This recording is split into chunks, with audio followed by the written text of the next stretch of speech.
أعوذ بالله السميع العليم من الشيطان الرجيم من همزه ونفخه ونفسه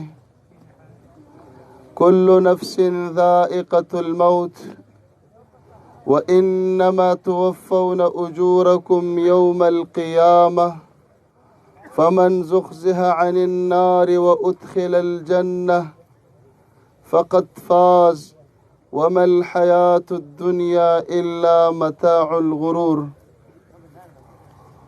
زما قدرمنو اوریدونکو، زمونږ استاسو حاضری دلته راتلل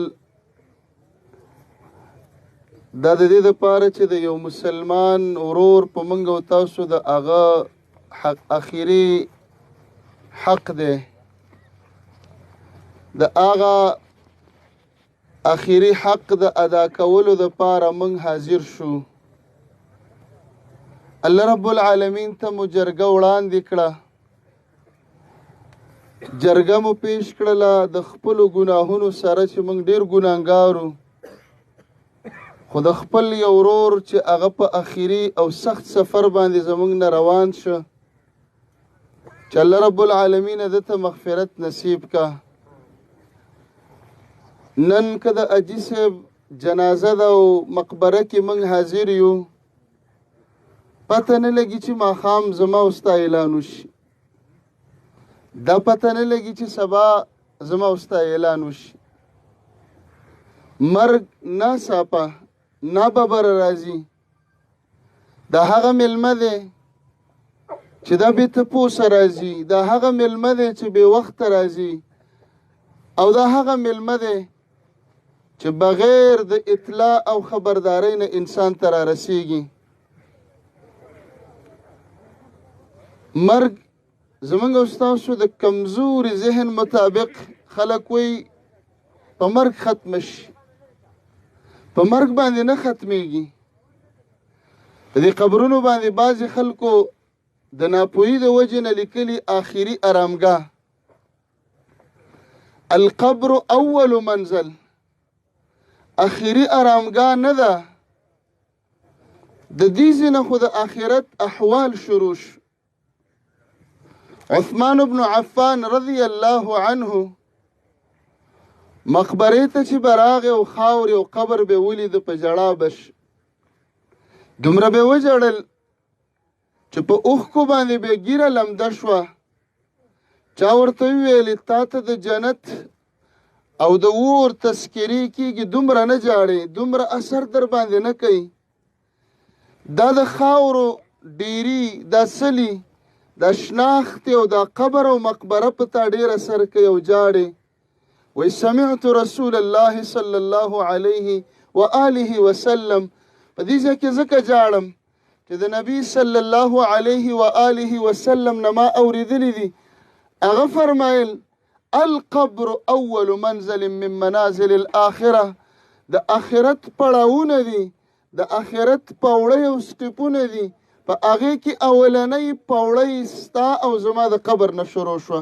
که دلته یو انسان کامیاب شه، رستنی فما بعده ایسر منه، رستنی حالات بیا اسان دي.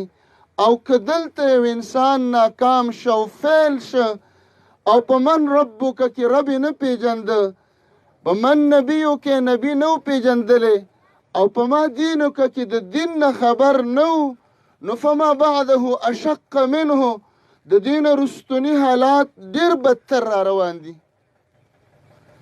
غرض دا دی د جنازه کې شرکت دته دعا، خو خپل سفر را یادول. مونږ د دې لارې مسافر یو، د دې لارې لاروي یو، مونږ د سفر په طرف روان یو. دې سفر نن ورځې له ورکړي یو، ماښام به م شپې ته وسپاري چې دا ورسوه مرګ ته، سبا به م بیا ورځې له ورکوي، بیا به م شپې ته سپاري، یو بل ته م حواله کوي. یوه ورځ به اعلان وشي چې فلان د فلانکي زوی د دنیا نه لاړ. اوس موږ دلته را روان یو، حالات خو سخت شروع کېږي. زمونږ مور عائشه رضی الله تعالی عنها فرمایي زما ذهن داسې و خیال مې داسې و چې د چا زنکدن سخت شي نو د انسان به بدعمله به ګناهګار به لکه زمونږ سوچ کې هم دا ده بیا خلک خبرې کوي پلانکې د میاشتو پروت او ساتې نه وتله فلانکې چې دی ډېر وخت ناجوړه نیت او غرض یې دا یي چې دا سړی به ګناهګار و ځکه یې زنکدن اوږد او سخت و وایي زما دا سوچ و خو چې د محمد رسول الله صلی الله علیه و آله وسلم زنکدن ما ولید داسې یو انسان غفر الله له ما تقدم من ذنبه وما تأخر نه مخکې ګناه ونه رست داسې یو انسان اول من يقرع باب الجنه د جنت دروازه اول دی ټکی نبی صلی الله علیه وسلم آدم علیه السلام نه واله تر اخري انسانه پورې دا به زما د بیرغ د لاندې رواني وبیدي لواء الحمد د حمد او صفتونو لوا به زما سره ډیر کمالات شفاعت الله ورکړی دی د انسانیت د عالم شفاعت به کوي خو د دغه انسان مرګ او د دنیا نه تلل او وفات مرګ ورته وایي انک میتون الله ورته فرمایي په تا مرګ راځي موت در باندې راځي انک میتون مرګ در باندې راځي دغه انسان چې د دنیا نه روانېده زمونږ مور عایشه رضی الله عنها فرمایي دومره یخني وه پې چې دوه درې کسان نبی علیه الصلاة والسلام به ونیو بیا به هم بدن خوځېده د یوې کمبلې یا بړستنې په ځای به هم پې دوه اچولې خو یخني ډېره کېدله او کله په دې سختۍ کې به پې خوله راله او مخې ته پیاله وه په هغې کې اوبه وې او هغې کې به لاس مبارک ښکته کو په دې خپل تندي به ومږلې او ویلې الا ان للموت سکرات وزما امته مرګ د ځان سره ډېرې سختۍ لري ختمیږي نه په مرګ باندې سختۍ شروع شولې هغه انسان چې د انسانیت او د دواړو جهانو سردار دی هغه د دنیا نه داسې لاړ جنتي د جنتیانو مشر د امامانو امام د پیغمبرانو امام کم صفت دی چې الله رب العالمین په بندگانو رسولانو کې نبی علیه السلام ته لا نه دی ورکړی ټول صفات یې ورکړي دي خو د دې سره داسې زنکدنو زمونږ مور فرمایي ما چې د نبی علیه السلام د سخته ولیدله وایي ما بیا وویل چې نه سخت زنکدن اوږد زنکدن او په مرګ کې تکلیف دا خو په رسول الله علیه السلام د هر چا نه ډبل او ډېر راغلی زمونږ به څه حالي زمونږ کله چې ابو هریره رضی الله عنه وفات کېده جړلې چا وتل ولې جاړې وانت صاحب رسول الله د رسول الله علیه الصلاة والسلام ملګری دا دې کړي دي دا دې کړي دي چې قربانۍ دې ورکړي ولې جاړې هغه ویل په یو څو خبرو جړه راځي قلت الزاد یو مې توخه ډېره کمه ده وبعد السفر سفر مې اوږد دی نه ختمیږي ووحشت الطریق جړه په دې راځي چې په دې لاره کې یوازې یم حاجي صاحب ته بچي څومره ګرانو او دی به دې بچو ته څومره ګرانو خو د دې هر څه باوجود نیمه ګنټه د ده سره په قبر کې څوک نشي ایسارېدی وحشت الطریق عجیبه سفر دی ملګری نشي منلی د ځان سره ځان له تنې تنها روان شي اوږد سفر دی د دوبۍ او د دنیا بل سره امریکې ته خلک لاړه او بل ځای او بل ځای ته خو سفر ختم شو واپس راله دا مسافر دا میلمه چې زموږ نه رخصت شه زموږ د ده سره په دنیا کې ملاقات ختم شي دا میلمه بیا نه راځي چې موږ ورته ووایو حاجي صاحب په خیر رالی او ستړی مه شي د ده راتلل دنیا ته نشته خو دا سفر توخه غواړي زاد غواړي وقلت الزاد و ابو هريره رضی الله عنه ته خو صحابي وي تا سره خو دا توخه هم کافي ده ته خو د نبي علیه السلام ملګری وي زموږ به څه حالي موږ څه کړي دي دا تورې ګیرې دا په کاروبارونو کې په نوکریانو کې او د عربو په ملکونو او ګرمیانو کې سپین شوي. موږ سره توخه چرته ده؟ موږ څه کړي دي؟ سخت حالات دي. د هر یو مرګ، د هر یو قبر دا موږ ته وایي چې ځان تیار که. هر زنده چې د مرده په قبر ورشي، هر زنده چې د مرده په قبر ورشي، بس ته دومره نصیحت په دا دنیا. تقریر ته ضرورت هم نه راځي، وعظ او بیان ته ضرورت نه راځي. دا زمونږ کور دی، دا بنګلې دا پاتې دي. موږ د دې کورونو دپاره څومره تیاری کړی دی. د حاجي صاحب عمر 70-75 سال. اعمار امتي ما بین 60 الى 70. زما د امت عمرونه د 80 او د 90 کالو په منځ کې چلیږي. ډېر لږ کسان پکې د 90 نه بره کېږي. یو بهانه ورته جوړه شي، هارټ اټیک وشي، اکسیډنټ وشي، دماکه وشوه، او اوس وبا د کرونا وشو، فیل شو، ګردې فیل شولې، بلډ پریشر یې های شو، رګې وشلېده، فالج اټیک وشو. دا بهانې دي. د دې انسان تر دغه ورځې پورې په دې دنیا خواړه او سکل او ګرځېدلو اخوا نشته.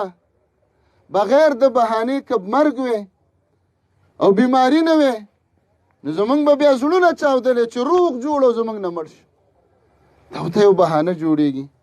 نو غرض مې دا دی چې د سفر دا لاره ډېره سخته ده. صحابه کرامو معاذ بن جبل رضی الله عنه په باره کې راځي چې کله وفات کېده، هغه هم ډېر ژړلی، ډېر خفه و. هغه به هر وخت ویلی چې دا څوک وفات کېږي. د دې زنکدن یو قصه دې وکړي که نه چې څه حالت دی په ده باندې. کله چې دی وفات کېده، بچو ورته وویلي چې په تا څه حالت دی اوس؟ وایي هغه ورته وویلي چې کأن السماء، اسمان او ځمکه دواړه داسې یو ځای شو، او زه په منځ کې ګیر یم، او په ما دومره تکلیف دی لکه زما نه چې ساه د ستنې په سوري کې راکاږي. زما دا بدن چې په ستنه کې ننوځي، ما ته دومره زور میلاویږي.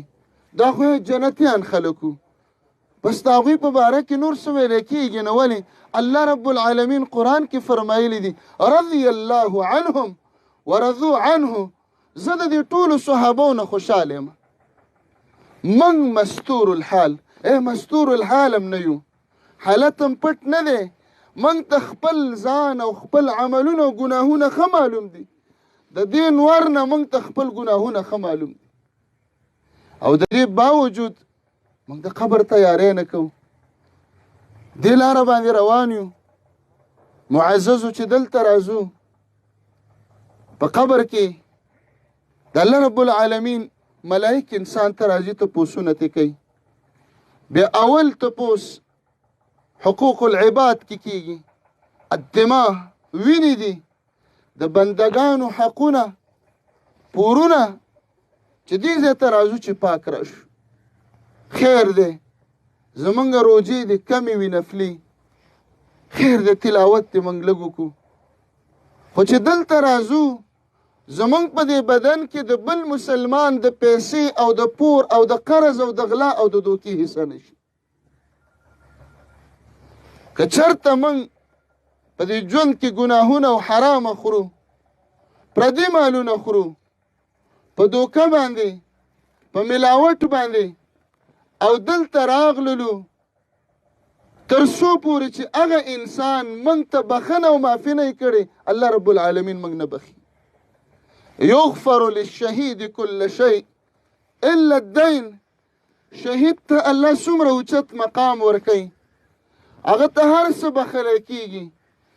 د وینې اولنی ساس کې لا ځمکې ته نه رسېدلی چې الله یې وبخي، خو شهید ته پردی مال، پردی قرض نه معاف کوي. قرض ورته نه معاف کوي، نو موږ ته به غلا څه معاف کړي؟ قرض نه معاف کوي. دا کوم کور کې چې اوسېږو 100 فوټ هم پکې غلا کړې ده، دا به راته څه معاف کړي؟ ځمکو ته لګیا یو، پردی پولې ورانو چې زما ځمکه زیاته شي. رسول الله صلى الله عليه وآله وسلم ذكر الرجل د یو سړي قصه وکړله. یطویل السفر، اوږد سفر یې وکړ، حج ته لاړی، بیت الله ته لاړه، کعبې ته لاړه. اشعث اغبر، ګرد غبار پې لګېدلی دی، دوړې پې لګېدلي دي. د هغه زمانې پیاده سفر یې اوږد حج وکړ، بیت الله ته ورسېد. څومره به ستړی حاجي صاحب چې د دې ځای نه پیاده روان شي، څومره به ستومانه وي، څومره به پې دوړې پرتې، بدن به خیرن شوی. یمد یدیه الی السما، اسمان ته لاسونه پورته کړل. ولې؟ مسافر دی. ولې؟ د دعاګانو د قبلېدلو ځای دی، کعبة الله، د الله کعبه ده. مطعمه حرام، حاجي صاحب ډوډۍ د حرامو خوړله. وملبسه حرام، کپړې د حرامو وي. حرام قسمونه دي، سود دی، ملاوټ دی، دوکه ده، زورور دی، ټوپکې دي، عهده ده، پین کې کار دی، وردۍ کې کار دی، زور دی، طاقت دی، په قسمونو حرامې خلک خوري. مشربه حرام، اوبه هم د حرامو دي. وغذي بالحرام، ټول بدن په حرامو غټ شوی دی. انا یستجابو، دا چې په بیت الله کې حاضر دی. رسول الله علیه السلام فرمایي چې حرام یې خوړلې ده، حرام یې څکلې ده، حرام یې اغوستې ده، په حرامو راغټ شوی دی. په بیت الله کې چې کعبې ته ګوري، انا یستجابو، یوه دعا یې نه قبلیږي. نو دلته به څه قبولی شي؟ انا یستجاب. خیر دی، عمرې دې کمې وي، یوه عمره دي خو چې الله قبوله کړي. حج ته لاړې، بیت الله ته لاړه، پاسپورټ په حرامو، ویزا په حرامو، داخله په حرامو، هوټل په حرامو، هوټل کې خرچه د حرامو، کاروبارونه ټول د دوکې، ملاوټ، فراډ. موږ دا نرتوب ګڼو. پلانکې ډېر هوښیار دی. ولې؟ پلانکې ډېر چالاکه دی. دومره خلک پاو کې وایي، هېڅوک هم موږ پاو کې نه دی والی. ځان مو پاو کې والی دی، ځکه چې حرام هم وخوړله، نه به مونځ قبلیږي، نه به روژه قبلیږي، ځان هم پاو کې والی، ځان هم تباه کړ.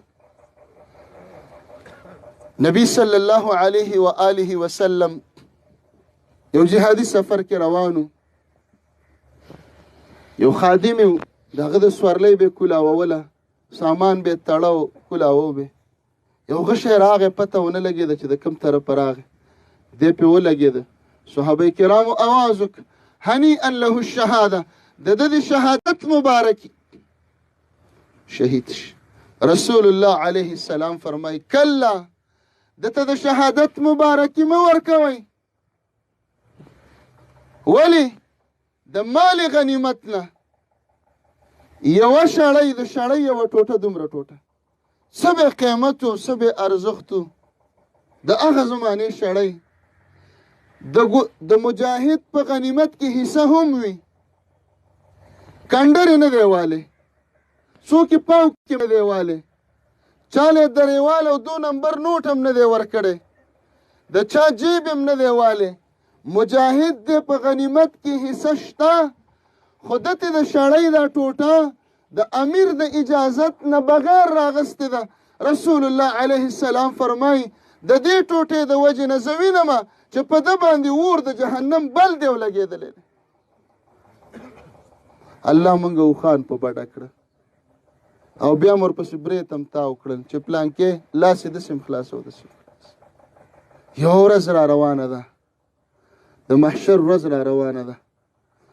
زما معززو چې ګناهونه او خاص کر پردي پورونه پرېږده. بله یو خبره، ډېر د خلک وایي دا رښتینی ځای دی، بازارونو کې ګرځو، خولې له چې سرالو اوم ویلي، څه مو ولیدل، دا ډېر رښتینی ځای دی. او دا خبره د زړه د درد نه کوم، دته هم نه کوم، دته هم نه کوم، صرف هغه درد ویم. هغه دا ده ورونو، دې قبر ته چې موږ راشو، دلته موږ ته وایي من نبي و، که ستا نبي څوک دی؟ خاص کر د خپلو زلمو ورونو ته ویم، هلکانو ته، امزولو، نوجوانانو، ینګو ته، وایي ستا نبي څوک دی؟ ما تقولو فی هذا الرجل، هغه سړی چې تاسو کې الله را لېږلی څه وی د هغه په باره کې. او زما د مسلمان ورور په مخ باندې ګیره نه وي او ګیره یې خرالې ده او یا یې وړه کړې ده، نو دی به څنګه وایي چې زما نبي محمد رسول الله صلی الله علیه وسلم. فرق نه دی په دواړو چهرو کې. هغه فرق خو هلته هم راغی په دنیا کې زمونږ چهره او د هندو او د عیسائی او د یهودي او د اسرائیلي په چهره کې فرق پاتې نه شي او شانتي والی را، اگر چې په دې به ته کافر نه دا خو ګناه ده، خو چې دلته راځو کم از کم چې ظاهر هم برابر. رسول الله علیه السلام موږ ته بار بار وایي اعفوا اللحى، دا ګیرې معاف کوئ، ارخوا اللحى، ځوړند یې پرېږدئ، خالف المجوسه.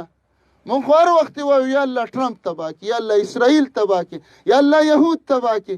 دا د تباهۍ خیرې چې کوې په فلسطین خفې، په کشمیر خفې. خالف المجوسه خالف اليهود. نبی علیه السلام راته وایي د مجوسو د یهودو سره دشمني وکړه، هغوی ګیرې خرئ ته ګیره پرېږده. نه و پوه شوي اوسه پورې خبر نه و، کیدای شي چا دوکه کړي مو چې دا مستحب ده، نه مستحب نه ده.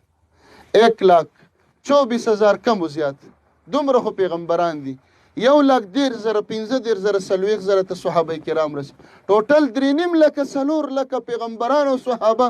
په الله قسم دلته ډیر زمانه مشران او زمانه پوی او زمانه جید علما ناست دي، زما د استادانو په ځای دي. په دې ټولو کې دومره پیغمبران او صحابو کې نه ګیره خریلی او نه پکې ګیره وړه کوونکي. بس دا مې یو سوالو او د مرګ پته نه لګي. موږ ځوانان هم دفن کړي دي، موږ داسې ځوانان د ګاڼو نه راویستي دي چې میوزیک لګېدلی، سکرین آن دی، فلم پې لګېدلی دی، خو د ده مازغه په ګاډۍ کې شیندې ویندې پراته. نو د مرګ خو پته نه لګېږي. راځئ عزم وکړو، د الله سره واده وکړو، خپل الله ګواه وکړو چې یا الله نور خو ډېر ګناهګار یم، خو ستا د دې نبي سنت په دې مخ پرېږدم، کیدای شي د دې د وجې نه الله ما کې اعمال راولي. صحیح ده که نه؟ انشاءالله باقي دعا په قبر باندې کوو. اقول قولي هذا واستغفر